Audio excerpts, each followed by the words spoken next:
Малопродажниот синџер Lidl, дел од германската групација Schwarz, се подготвува да започне со работа во Македонија. Неофицијално се споменува 2026 година, кога македонските клиенти ќе можат да пазаруваат во продавниците на Lidl. Покрај купувањето земјиште за изградба на продавници, на огласите за вработување постојано се бараат лица кои би се вработиле во планираниот логистички центар. Најверојатно во Куманово и во продавниците што би се отвориле во повеќе градови низ државата. Деновиве беше најавено дека во Битола ќе започне изградбата на првата продавница на Lidl.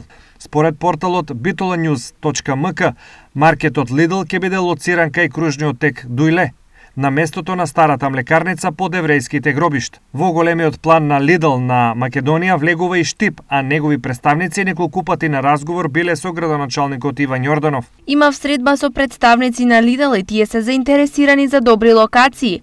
Понудив неколку, но кои се засега не можам да откријам, изјави Јорданов. Неофицијално станува збор за локации во близина кај кружниот тек Лукойл, просторот на Баргала, но и локација во населбата Сењак. Од Lidl во Македонија не сакаа да ја потврдат или демантираат оваа информација. Велат, кога ќе има што да споделат со јавноста, тоа ќе се направи. Во меѓувреме се објавуваат огласи за вработување лица за работа, како што може да се види од огласите објавени деновиве. Според неофицијални информации, тие веќе вработиле кадар на клучни позиции, а обуката на нововработените главно се спроведува во продавниците на Lidl во Бугарија и на некои локации во Хрватска и Германија, пренесува Пословни дневник.